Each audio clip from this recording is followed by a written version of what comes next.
It's an honor to be here today with all of you, particularly with his classmates and those of you who served either alongside of him, served our country. Thank you for your sacrifice. An honor to be here today with the family and the friends of Corporal Roy Cisneros. Everyone who has drawn inspiration from this young Texan's life. And I want to say thanks to Representative Fisher and Representative Pickett as well for the work that they've done to make this a reality for the family here in San Antonio. Roy Cisneros' name is associated with hometown pride, an example of that type of dedication and commitment that makes this community, our state and our nation, truly a special place to live. And now this will be a name that will live on for generations to come as young men and women come through the school. It will be imprinted upon their hearts, upon their memories of who Roy was and what he did. To give up his life to save another.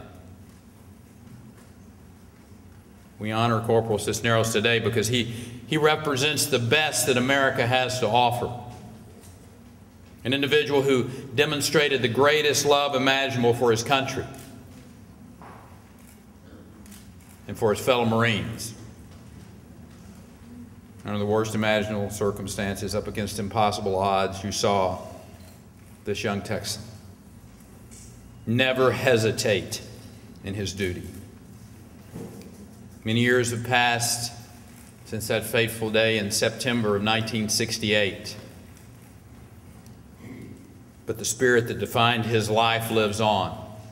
It lives on in the eyes and the hearts of the individuals who knew him.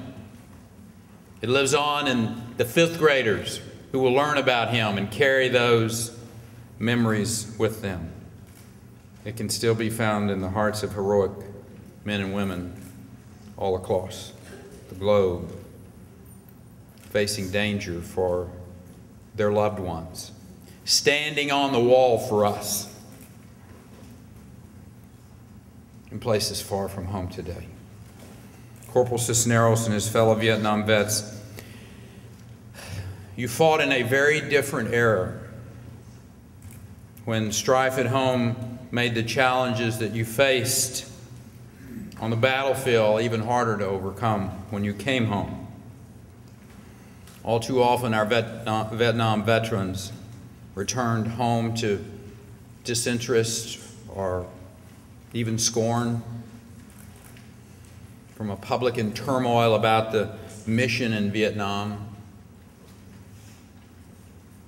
But that makes the action of our troops no less valorous.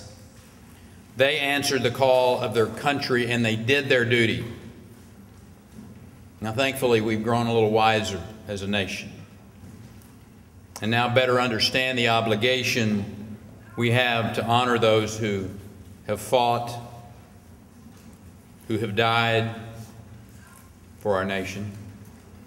We owe it to Corporal Cisneros and the other 58,259 souls whose names are carved on that Vietnam Veterans Memorial. We owe it to them to honor the spirit that made each one of them exceptional. We owe it to those who are currently fighting for our country, to give them every resource and support to help them succeed. And we owe it to those coming home to make sure that we expend every resource necessary to help them heal as necessary, reconnect with their family and their friends, live a productive, a fulfilling life. And in Texas, we have attempted to repay the debt that we owe our veterans. And this year, I was proud to sign legislation, Senator, that you worked long and hard on to extend the property tax exemption for those fully disabled vets to their surviving spouses. We passed a bill, again, authored by Senator Van de Putte, that'll help give college credit to our veterans for training and experience that they earned in the military.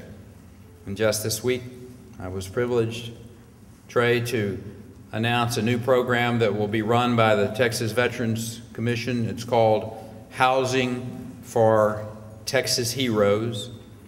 It's making $3 million available to help Texas veterans to buy, to build, to rehabilitate, or for that matter, to rent their homes, possibly renovate them for those who have disabilities.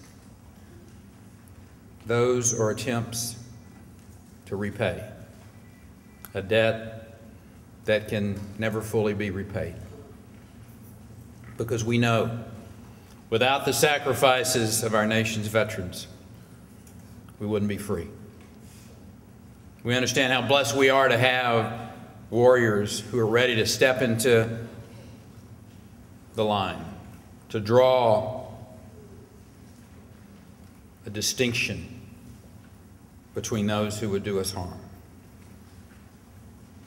We owe it to all of those who didn't make it home to make sure that those who did are free to enjoy the blessings of liberty they have earned with their own valor and their sacrifice. That is the important legacy that's left behind by our fallen heroes like Corporal Cisneros. And now it is my great honor to present to Corporal Cisneros' family the Texas Legislative Medal of Honor in memory of an incredibly brave young man and a favorite son of San Antonio. His gallantry inspires us all. It reminds us of the true cost of freedom, a freedom that we can never take for granted. Thank you.